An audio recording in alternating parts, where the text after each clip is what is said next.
자, 이제 하나님 말씀 받도록 하겠습니다. 오늘 받으실 하나님 말씀, 우리 베드로 전서 말씀입니다. 네, 베드로 전서 말씀 2장 우리 9절부터 17절 말씀입니다. 2장 9절부터 17절 말씀.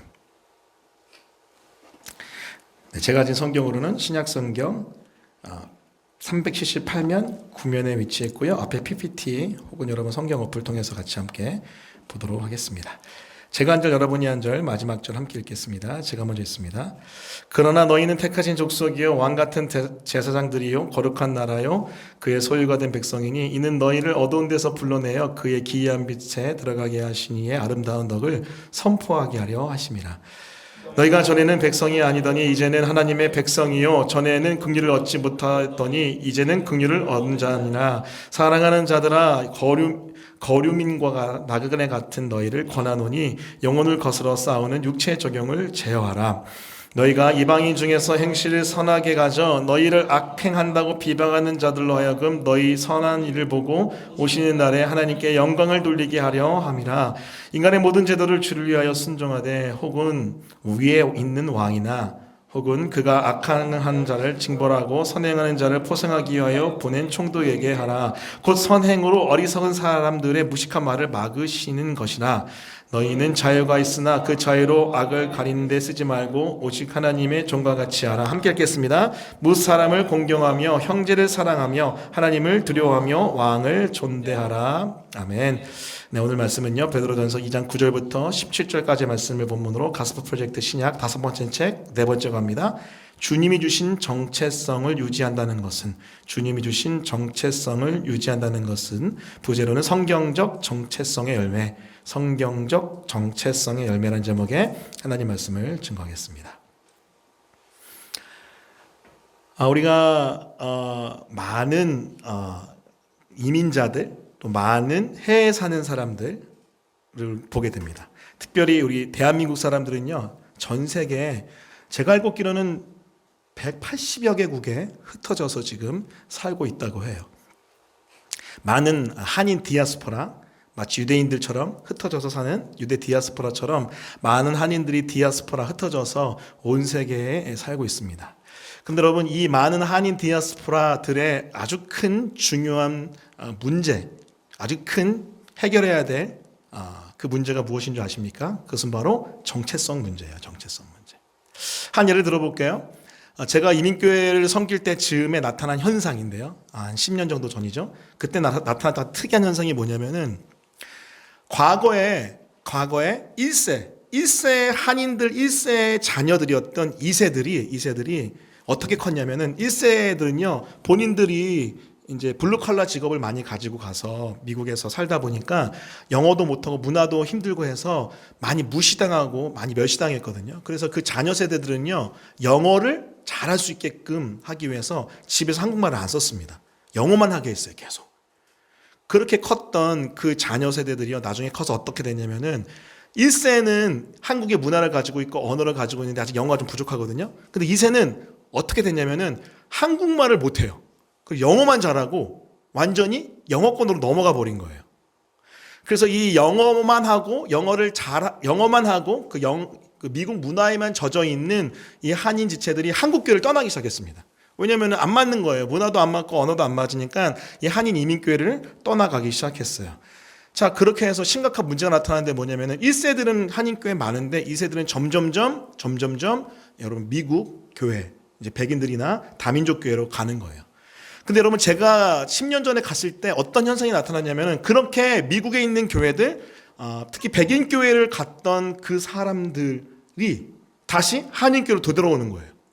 한인교회는 그렇게 많이 안 바뀌었어요. 옛날이랑 똑같아요. 그런데 다시 한국 교회 한인교회로 되돌아오는 현상이 나타났습니다. 왜 그런지 아세요? 자기들이 2세들끼리 결혼해서 아이를 낳아보니까요 이 아이를 어떻게 키워야 될지 모르겠는 거예요. 그리고 이 아이는 도대체 어느 정체성을 가지고 키워야 될지 모르겠는 거예요.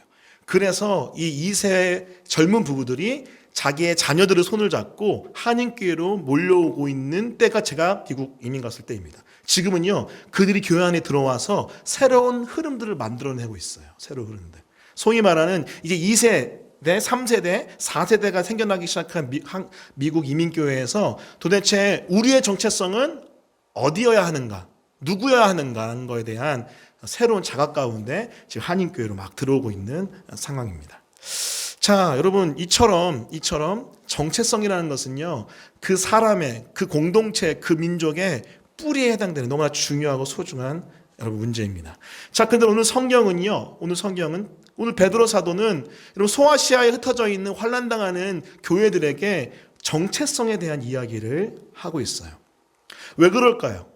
환난당하고 고통당했던 그때 당시에 로마 제국 하에서 핍박당했던 이 교인들에게 이 정체성을 다시 한번 강조하면서 그 모든 어려움들을 극복해 가기를 원했던 거죠. 자, 여러분, 우리도 마찬가지입니다. 사실 우리는 이 로마 제국 시대 때 있었던 교인들이 받았던 핍박과 어려움은 아닙니다. 하지만 참 신앙생활하기 힘든, 어떻게 보면 영적으로는 그때보다 더 여러분 메말라 있고 문제가 있는 시절일 수 있거든요. 자, 이때 우리 또한 다시 한번 말씀을 통해서 우린 누구인지 한번 살펴봐야 돼요. 자, 그럴 때 우리 가운데 주어진 여러 환난과 난관과 어려움들을 이겨내는 그런 놀라운 은혜가 있는 줄 믿습니다. 그런 은혜가 있기를 예수님 이름으로 축원합니다. 아멘. 자, 그렇다면 좀 더 구체적으로 오늘 본문이 이야기하는 정체성을 확립할 때 부어지는 은혜가 무엇인지 한번 살펴보도록 하겠습니다. 그 첫 번째는 이미 제가 잠시 나누었지만요. 그 첫 번째는 환난을 견디고 이겨내게 한다는 거예요. 우리 베드로전서 2장 9절부터 11절 말씀을 다 같이 한번 읽어보도록 하겠습니다. 베드로전서 2장 9절부터 11절입니다. 시작. 그러나 너희는 택하신 족속이요 왕같은 제사장들이요 거룩한 나라요 그의 소유가 된 백성이니 이는 너희를 어두운 데서 불러내어 그의 기이한 빛에 들어가게 하신 이의 아름다운 덕을 선포하게 하려 하심이라. 너희가 전에는 백성이 아니더니 이제는 하나님의 백성이요 전에는 긍휼을 얻지 못하였더니 이제는 긍휼을 얻은 자니라. 사랑하는 자들아 거루민과 나그네 같은 너희를 권하노니 영혼을 거스러 싸우는 육체의 정욕을 제어하라. 아멘. 오늘 말씀을 보면은 베드로 사도는 소아시아에 흩어져 있는 교인들에게 이렇게 아이덴티파이 정체성을 부여합니다. 무엇입니까? 노란색 글씨 보시면 돼요. 택하신 족속이요 왕같은 제사장들이요 거룩한 나라요 그의 소유된 하나님의 백성이요 긍휼 얻은 자요 거류민이요 나그네다라고 정체성을 지금 부여합니다. 정체성을 부여받은 이 소아시아에 흩어져 있는 교인들, 여러분 이들의 삶을 들여다보면요 이 정체성 부여가 얼마나 중요한지 다시 한번 깨달을 수 있는데, 얼마 전에 제가 넷플릭스에서 바울이라는 영화를 한번 볼 수 있었거든요. 보는데 그게 무슨 얘기냐면 이제 바울이 감옥에 갇혔어요. 감옥에 갇힌 상황에서 이미 베드로는 순교했고요. 바울이 감옥에 갇힌 상황에서 누가가 이 바울을 찾아와서 감옥에 갇힌 바울을 찾아와서 이 바울의 삶을 돌봐주는 장면이 첫 장면이더라고요. 그런데 여러분 기가 막힌 게 뭐냐면 그때 당시에 로마는요 네로가 미쳐서 어떻게 해요? 지금 사람들 잡아서 그리스도인을 잡아가지고 화형시키고 짐승의 밥으로 주고 그리고 막 그 사자와 함께 대결하게 하고 콜로세움에서 이런 지금 미쳐있는 네로의 통치하에 있었습니다. 그래서 누가가 이 바울에게 그 감옥에 방문하러 가는데 자기가 방금 그 로마 공동체에서 방금 누가가 의사니까 치료 이렇게 약 쓰라고 그 처방전을 내렸던 사람이 잡혀가지고, 여러분 그때 당시에 좀 끔찍하긴 하지만은 잡히면 어떡하죠? 촛농을 덮게 한 다음에 태워 죽였어요. 근데 그 장면이 있는데 저는 사실 한 번도 보지 않았을 거 아니에요. 그 경험이 없었거든요. 자료 보지도 않았고. 근데 그걸 보니까 정말로 횃불을 걸어놓듯이 길가에다가 그냥 그 상태로 태워버리더라고요. 그게 밤새도록. 그 장면을 보고 괴로워한 누가의 이제 장면을 봤는데, 그게 지금 그때 당시에 이 베드로 사도가 편지를 보냈던 그때 당시 또 그리고 바울 사도가 죽기 직전의 당시의 모습입니다. 정말로 말 그대로 끔찍한 고통의 순간이에요. 나는 그냥 로마란 나라의 백성이 되고 싶다. 나는 그냥 로마 시민권자로 살고 싶다. 나는 그냥 로마인으로 살고 싶다. 그런 충동이 매 순간 들 수 있는. 그래서 그 영화를 보니까요, 막 분기가 나더라고요. 그 안에서 너무 끔찍한 환란이 있으니까 그 안에서 부딪힘이 있더라고요. 자, 그런 컨텍스트예요. 그런 컨텍스트. 자, 그때 여러분 뭐가 필요한지 아세요? 이렇게 환난의 때 가장 중요한 건 뭐냐면요, 우리가 누구인지 다시 한번 마음에 새기는 겁니다. 우리가 누구인지 마음에 새기는 거예요. 여러분, 이런 배경을 기억하고 이 말씀을 보면요, 이 말씀은요 그냥 단순하게 들리지 않습니다. 정말로 로마인들이 선민이다라고 생각하는 그 로마 제국 하에서 너희가 택하신 족속이다. 예수 그리스도를 믿는 너희가 택하신 족속이다. 그리고 로마라는 그 팍스 로마라는 그런 강대국 안에서 아니다, 하나님의 나라가 진짜다. 그 하나님의 백성이 진짜다라고 선포하는 것, 그 가슴에 새기는 것, 그것이 없다면요 당장이라도 변절하고 신앙을 저버리고 로마에 투신할 수 있는 거죠. 지금 이 땅이 우리가 거주할 땅이 아니라 하늘 시민권을 가진 자로서 우리는 거름인가 나그네다. 이 메시지가 그냥 힘내라 화이팅이 아니에요. 선명하고 뚜렷한 정체성을 가슴에 새기지 않으면 이겨낼 수 없고 견뎌낼 수 없는 그들의 컨텍스트를 생각할 때 베드로 사도는 이 이야기를 안 할 수 없는 겁니다. 사랑하는 성도 여러분, 이것이 바로 정체성의 파워예요. 여러분 기억하십시오. 왜 우리가 환난과 왜 우리가 그런 여러 가지 곤란한 상황들을 이겨내지 못할까요? 그것은 바로 여러분의 정체성이 지금 사실은 흔들려 있기 때문에 그래요. 여러분 이런 말 많이 하죠. 그 다음 페이지 보여주시면은 이 being에서 doing이 나온다는 얘기 많이 하잖아요. 우리는 자꾸 무엇인가를 하고 무엇인가를 나타내야 된다고 생각하는데 사실 그 doing은요, being, 우리가 누구인지 아는 것에서부터 시작한다고 많이 얘기합니다. 여러분 교회는요 doing도 중요합니다. 조금 이따 얘기할 거예요. 근데 여러분 doing보다 더 소중한 것은 내가 누구인지를 아는 것이 더 소중해요. 그래야지 doing 할 수 없을 때, 다시요, 그래야지 아무것도 할 수 없을 때 흔들리지 않습니다. 여러분 로마인들은요 지금 사실은 로마에 있는 기독교인들은요, 그리고 소아시아에 흩어져 있는 기독교인들은요 사실 아무것도 할 수 없는, 하기가 참 힘든 상황이었을 거예요. 근데 그때 붙들어야 될 것은 바로 being입니다. being. 내가 누구인지 뚜렷하고 선명하게 아는 것, 그것이 너무나 중요합니다. 사랑하는 성도 여러분 기억하십시오. 이것이 바로 정체성의 열매입니다. 성경적 정체성을 바로 가지게 되면요 우리는 환난을 이겨내고 견디고 승리할 수 있는 것이죠. 그것이 바로 성경적 전체성의 파워입니다. 자, 그 다음 말씀 보면 요한복음 16장 33절 주님이 이렇게 말씀하십니다. 우리 다 같이 한번 읽어볼까요? 읽습니다. 자, 시작. 이것을 너에게 이르는 것은 너희로 내 안에서 평안을 누리게 하려 함이라. 세상에서는 너희가 환난을 당하나 담대하라. 내가 세상을 이겼노라. 우리 주님도 똑같아요. 우리 주님 뭐라고 말씀하십니까? 세상을 이겼다. 환난 당하지만 담대하라. 내가 세상 이겼다. 자, 그런데 그 전에 주님 뭐라고 말씀하세요? 너희로 내 안에서 평안을 선포하십니다. 먼저 너희가 누구인지를 설명하세요. 먼저 너희가 누구인지 설명하고 평안을 선포하십니다. 그 다음에 뭐예요? 담대하라. 환난 이긴다. 세상 이겼다라고 선포하세요. 이게 너무나 중요한 패턴입니다. 내가 누구인지, 주 안에서 내가 누구인지 내 마음에 주의 말씀을 새길 때 우리는 세상을 향하여 담대하게 나아가 환난을 이기고 견뎌낼 수 있죠. 이것이 바로 정체성을 바로 새길 때 나타나는 축복인 환난을 견뎌내고 이겨내는 하나님 나라의 모습일 겁니다. 사랑하는 성도 여러분 혹시 지금 그런 어려움의 순간에 있습니까? 힘듦의 순간에 있습니까? 혼란의 순간에 있습니까?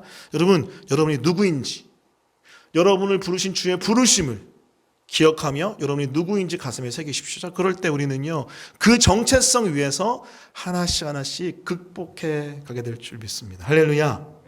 그것이 바로 정체성의 축복이에요. 제가 미국에서 사역할 때 제 사역의 대상은요, 제가 청년 사역을 이제 하다 왔는데 특별히 7년 중에 4년 동안, 후반기 4년 동안은 이제 DC, 워싱턴 DC 근처에 있는 버지니아라는 곳에 있는 우리 청년들을 대상으로 사역을 했어요. 근데 가서 보니까요, 유학생들이 제가 있을 때 진짜 극히 드물었어요. 왜냐하면 트럼프가 이제 정권을 잡은 시기였는데 트럼프가 이제 반이민 정책을 폈거든요. 그리고 이제 백인 중심의 정책을 많이 폈기 때문에 이민자들이 확 줄었어요. 그래서 정말로 희한할 정도로 유학생이 없었습니다. 그럼 어떤 학생들이 있었냐? 어떤 대상자들이 있었나? 굉장히 많은 사람들이 1.5세였어요. 1.5세. 1.5세는 누구냐면요, 1세랑 2세 사이입니다. 라고 설명하면 안 돼요. 1.5세는 누구냐면요, 1세는 20살 넘어서 미국 가서 정착한 케이스고 2세는 이제 미국에서 태어나서 자란 케이스예요. 1세는 문화나 언어가 한어권이고 사실은 물론 미국 영향 받았지만 2세는요 그냥 미국 사람이에요. 사실 미국 사람입니다. 근데 1.5세는 뭐냐면은 1세랑 2세가 섞인 걸로 우리가 생각하기 쉬운데 저도 사실 처음에 그랬거든요. 그렇게 생각하고 사역했는데 웬걸요? 아니었어요. 1.5세는 뭐냐면요. 초등학교 한 4학년 때쯤부터 그러니까 만 10살부터 고등학교 한 1, 2학년 정도 한 4, 5년 사이에 미국에 온 아이들이 1.5세로 분류가 되거든요. 사실 고등학교 2, 3학년 이후에 온 사람들은 거의 1세 가깝고 초등학교 3학년 밑으로 오면요 거의 2세처럼 바뀌어요 나중에. 근데 그 사이에 온 아이들인데 이 아이들은 뭐냐면은 한국 문화를 사춘기 초입에 이미 경험을 했어요. 그리고 언어도 초등학교 5, 6학년 정도 수준이 있어요. 근데 미국에 건너갔는데 사춘기 때 컬처 쇼 받고 언어에 대한 쇼크를 받은 거예요. 그래서 어떤 성향이 있든 간에 어떠한 성향이 있든 간에 뭐 MBTI 따지면 뭐 I도 있고 뭐 E도 있고 뭐 다양한 성품과 성향이 있잖아요. 다 필요 없고 굉장히 수동적이고 굉장히 안으로 들어가는 극 인트로버스로 바뀌어요. 그게 어느 한 사람 몇몇 사람이 아니라 공동체적으로 그렇게 바뀌어요. 생각해보세요 여러분. 영어 한마디도 못하는데 부모님도 못하는데 내가 가서 문화 충격도 큰데 언어 충격 가운데 어버버하고 있는 나를 볼 때 얼마나 힘들겠어요. 그래서 말이 없어집니다. 그래서 속 얘기를 안 해요. 그리고 부모님에게도 얘기를 안 해요. 왜요? 부모님은 자기의 교육을 위해서 밤낮으로 나가서 돈 벌고 있는 상황이기 때문에 집에 들어와서 또 부모님들 바깥에 받은 스트레스 막 아이들한테 풀거든요. 그러니까 집에서는 말을 안 해요. 말이 없는 아이들이 되죠. 그래서 그 아이들을 딱 보는데 저는 1세랑 2세 섞인 아이들인 줄 알고 그렇게 대했고 한인들인 줄 알고 그렇게 대했는데 1세 같은 애들인 줄 알고 그렇게 대했는데 아니더라고요. 그래서 다시 공부했습니다. 이 아이들을. 상황화 다시 하고 이들의 언어와 문화 다시 공부했어요. 그 내린 결론이 뭔지 알아요? 이 아이들의 가장 큰 문제는 정체성 문제였어요. 나는 누구지?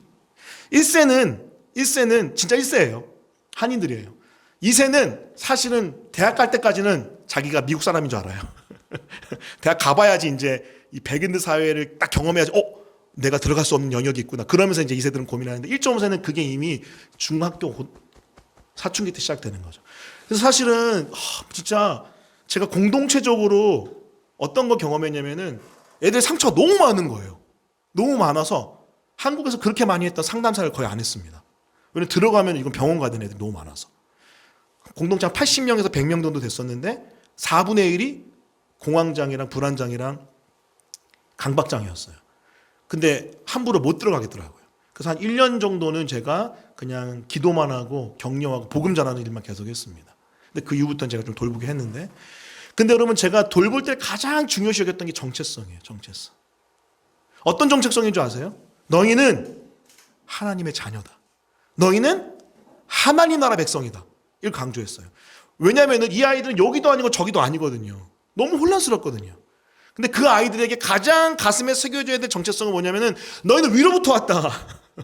너는 하늘로부터 온 아이들이다. 오늘 이 베드로의 이 소아시아 교인들을 향한 권면처럼 너희들은 택하신 족속이요 왕같은 제사장들이요 그의 소유된 백성이요 긍휼 받은 자요 거름이요 나그네요 너희는 하늘에 속한 자들이라는 것을 강조해 알려주니까 이 아이들이 거기서부터 회복해 나가기 시작하더라고요. 그때 알았어요. 정체성이 너무 중요하구나. 왜 알았죠. 한국에서도 청년사역 오래 했고 청소년사역도 했는데 알았죠. 그런데 이게 너무나도 중요하구나. 인생 전부를 주관할 수 있구나라는 것을 깊이 깨달았습니다. 그 다음부터 제가 이제 사역이 조금씩 열리기 시작했어요.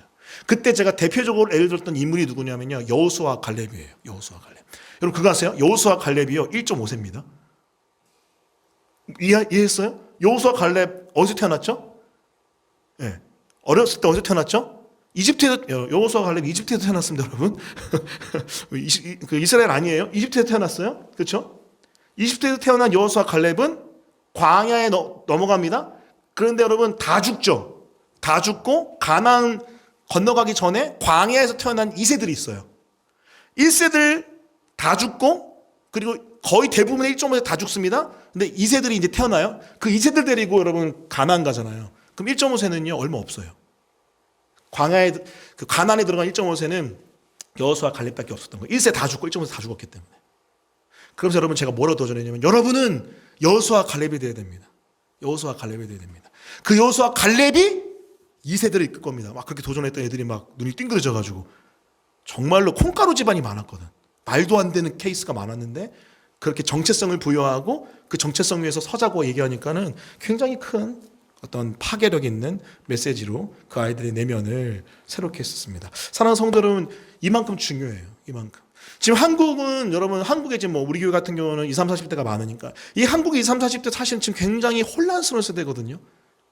그 윗세대 50대 이상은 전성기를 맞이했고 부흥을 맞이했던 그런 믿음의 세대, 신앙의 세대인데 여러분 지금 20대 이하는요, 여러분 지금 예수님 안 믿는 세대예요. 선교지입니다. 그 사이에 껴서 지금 혼란스러워하는 이 방황하는 20, 40대가 이건 사실 새로운 정체성 안에서 거듭나야 돼요. 그래야지 우리가 브레이크드로 할 수 있는 줄 믿습니다. 여러분 어떤 정체성일까? 잘 고민하고 있어요. 일단 제가 붙든 정체성 뭐죠? 아둘람 공동체. 그리고 예수 순전한 공동체라는 정체성을 붙들고 갑니다.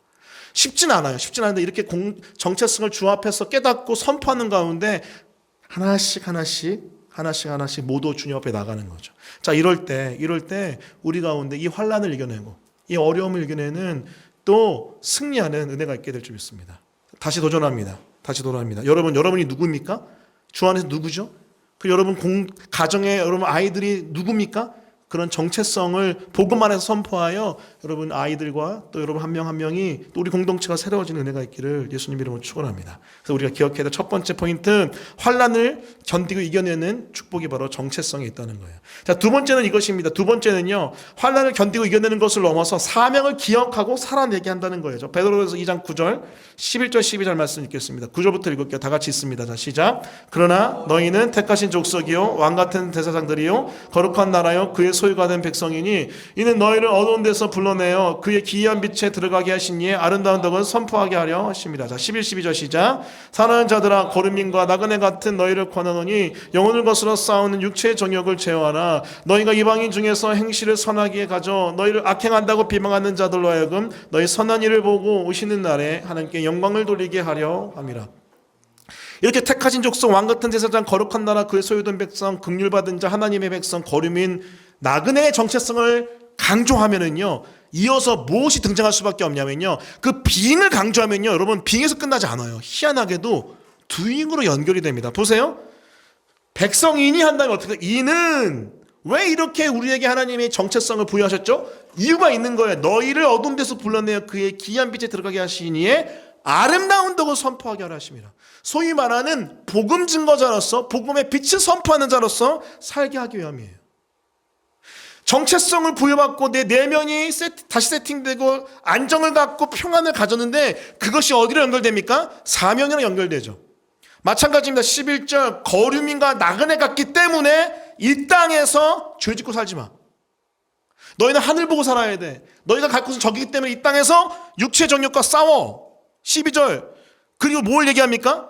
선한 일을 보고 오시는 날 주님이 마지막에 오실 때 너희 선한 일을 통하여 하나님께 영광 돌렸으면 좋겠다. 그 너희 선한 일은 복음을 증거하는 역할이 될 것이라고 계속 이야기하지 않습니까? 여러분 이것이 바로 정체성을 바로 새겼을 때 그 정체성은요 사명과 그리고 소명으로 연결돼서 우리를 살아가게 한다는 아주 중요한 포인트입니다. 소위 말하는 being을 강조하면 자연스럽게 doing으로 연결되는 것이죠. 사실 여러분 왜 doing이 안 되냐면요, being이 자리 잡히지 않아서 그래요. being이 제대로 자리 잡히면요 바로 doing의 강력한 역사가 일어나게 될 줄 믿습니다. 그것이 바로 성경적 정체성의 열매인 사명을 기억하고 살아내게 하는 축복이 성경적 정체성에 있는 것입니다. 여러분 주님도 여러분 마태복음 28장 너무나 유명한 말씀이죠. 19절 20절 이렇게 말씀하세요. 들어보세요. 그러므로 너희는 가서 모든 민족을 제자로 삼아 아버지와 아들과 성령의 이름으로 세례를 베풀고 내가 너에게 분부한 모든 것을 가르쳐 지키게 하라. 볼지어다 내가 세상 끝날까지 너희와 항상 함께 있으리라 하시니라.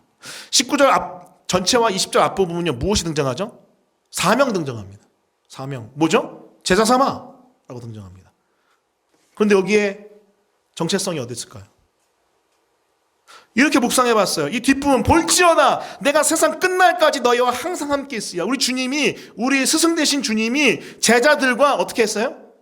세상 끝날까지 계속해서 함께 계신대요. 승천하시기 전에 하신 말씀 유언과 같은 말씀이 이거예요. 나 승천하지만 아니야. 사실은 성령으로 끝날까지 함께 한다고 하시죠. 자, 근데 여러분 이때 제자들에게 어떤 아이덴티티가 계속 새겨질까요? 우리 주님이 제자들한테 누구예요? 스승이잖아요. 그 스승이 계속 함께 하시는 거 어때요? 자기는 제자인 거예요. 제자기 때문에 어떻게 돼요? 제자 삼아야 돼요. 이해하셨죠? 주님이 계속 함께 하세요. 스승된 주님이 함께 하시기 때문에 나는 누구예요? 계속 제자라는 아이덴티파이가 되는 거예요. 그때 어떻게 돼요? 제자를 삼는 사역을 할 수 있는 거죠. 아, 이것이 바로 정체성의 힘이구나. 내가 제자임을 계속 기억하고 선포할 때, 새겨질 때 어때요? 나는 움직이게 되는 거예요. 그것이 바로 주님이 볼지어다 내가 세상 끝날까지 너희와 항상 함께 있으리라 하신 말씀의 비밀입니다. 사랑하는 성도 여러분, 이것이 바로 정체성을 기억할 때 하나님께서 허락하시는 축복, 사명을 기억하고 살아내게 하는 축복입니다. 혹시 여러분 지금 사명이 부여됐음에도 불구하고 그 사명을 놓아버린 채로 마음대로 사는 거 아닙니까? 여러분 그 이유는요, 깊이 들어가 보면은 내가 누구인지를 자꾸 놓쳐서 그래요. 내가 누구인지. 사람마다 다 자기의 정체성을 하나님께서 부여하신 게 다 다릅니다. 물론 공통적으로 되는 것들도 있죠. 예수님의 제자, 하나님의 자녀 공통적으로 되는 게 있는데, 하지만 시기와 또 여러분 인생을 향한 하나님의 아이덴티파이가 다 각자예요. 각자. 저는 뭐죠? 제가 강조하지만 마지막 때 세례요한. 그 정체성 안에서 doing, 사명이 연결되는 거예요. 저는 마지막 때 세례요한이라는 정체성이 있기 때문에 어떤 doing이 있냐면요, 목회자와 교사와 선지자라는 아주 또렷한 세 가지 역할이 제 안에 있습니다. 그걸 따라서 저는 하나씩 지금 걸어가고 있는 거예요. 여러분도 마찬가지입니다. 여러분 각자에게 하나님 주신 정확한 정체성을 기억하고 새길 때 사명이 떠오르고 그 사명대로 여러분 우리는 살아갈 수 있는 거죠. 그것이 바로 오늘 주님이 말씀하시는 정체성이 주는 축복입니다. 자, 우리 교회는 예수 순전한 교회예요. 또 아들난 공동체예요. 자, 그렇다면 여러분 예수 순전한 교회요, 아들난 공동체는 이 공동체에 모여서 오직 예수님만 바라보겠죠? 그 정체성 안에 있겠죠? 그리고 아들난 공동체에서 이 공동체에 와서 회복이 있겠죠? 자, 우리는 계속 그걸 추구합니다. 계속 추구해요. 자, 그 가운데 우리는 자연스럽게 우리는 예수 순전한 교회고 아들난 공동체이기 때문에 어떤 사명과 연결될까요? 또 다른 아들난들을 찾아가지 않을까요? 나처럼 회복이 필요하고 나처럼 고통 가운데 아픔 가운데 방황하는 영혼들을 향하여 손을 내밀지 않을까요? 저는 여러분 상반기 이 1, 4분기 동안에 우리 교회에 34명의 방문자들이 왔고 11명이 새가족이 등록을 했어요. 여러분 많은 경우가 어떤 케이스였냐면은 내 주변에 방황하는 사람들 손잡고 데려온 케이스예요. 물론 한 번 오고 안 온 케이스도 있어요. 하지만 그들에게 어떻게 하는 거예요? 나도 이곳에 와서 예배가 회복되고 내 신앙이 회복된 것처럼 너도 회복돼야 돼 라고 손잡고 오는 케이스가 사실 상반기였습니다. 저는 굉장히 의미 있다고 생각을 해요.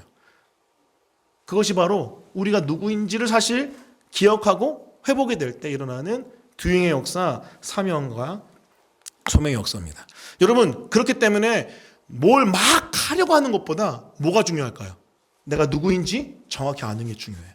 사실 이거 사역자로서 되게 중요합니다. 사역자들이 빠지기 쉬운 오류가 뭐냐면 스킬 훈련이에요. 스킬 연습이에요. 근데 여러분 이 스킬, 사역적인 어떤 여러 가지 배움들 중요하고 소중합니다. 하지만 더 중요한 건 뭐냐면요, 내 마음의 중심이에요. 내가 누구인지. 나는 목회자입니다. 나는 사역자입니다. 나는 예배 인도자입니다. 나는 하나님 앞에 선 하나님의 사람입니다 라는 정체성이 있으면요, 도잉은 자연스럽게 풀리게 돼요. 제가 이 예화만 하고 마무리할게요. 제가 삼성생명 휴먼센터라는 곳에서 인턴을 할 수 있는 기회가 있었는데 거기 어떤 곳이냐면요, 우리 보험 설계사들을 키워내는 교육기관입니다. 제가 교육학 전공했잖아요. 그래서 기업교육 자격증을 따려고 제가 거기에 인턴십으로 들어가서 이제 3주 정도, 약 한 달 정도 이제 인턴을 했는데 거기에 그 강의를 쭉 듣는데요, 이제 이 보험 설계사 분들, FC, 파이낸셜 컨설턴트를 키워내는 플로우를 이렇게 얘기해 주더라고요. 얘기해 주는데 그 강의하시는 분이 딱 그 얘기를 하는 거예요. 첫 번째가 뭐냐면 쉽을 강의한대요. 쉽이 뭐냐면은 보험 설계로서의 아이덴티티를 딱 얘기해 주는 거예요. 여러분 보험 설계사의 아이덴티티가 뭔지 아세요? 굉장히 성경적입니다. 생명을 살리는 사람이에요. 생명보험이잖아요. 생명보험이 뭐죠? 죽었을 때 그 죽은 사람의 가족들의 삶을 윤택하기 위한 보장이 생명보험이잖아요. 그 사실은 사람은 죽지만은 그 남은 사람들의 생명을 살리는 게 그 생명보험이에요.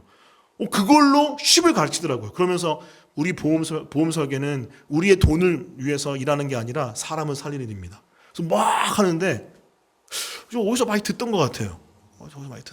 근데 그분이 했던 얘기가 뭐냐면은 쉽이 터지면요 스킬이 필요 없대요. 쉽이 터지면 스킬이 필요 없대요. 쉽만 뜨거우면 방법은 어떻게든 간에 다 배워온대요 자기가. 근데 너무 전도폭발 같은 거예요. 그래 물어봤어요. 끝나고 이거 너무 제가 교회 다니는데 너무 교회랑 비슷하다 보니까 그 만드신 분이 안수 집사님이에요. 최근에 바뀌었대요. 이 커리큘럼이. 그렇구나. 이게 바로 뭐예요? 정체성을 딱 새기면요 방법은 알아서 다 터지는 거예요. 사랑하는 성도 여러분, 사명이 왜 지금 지지부진한지 아십니까?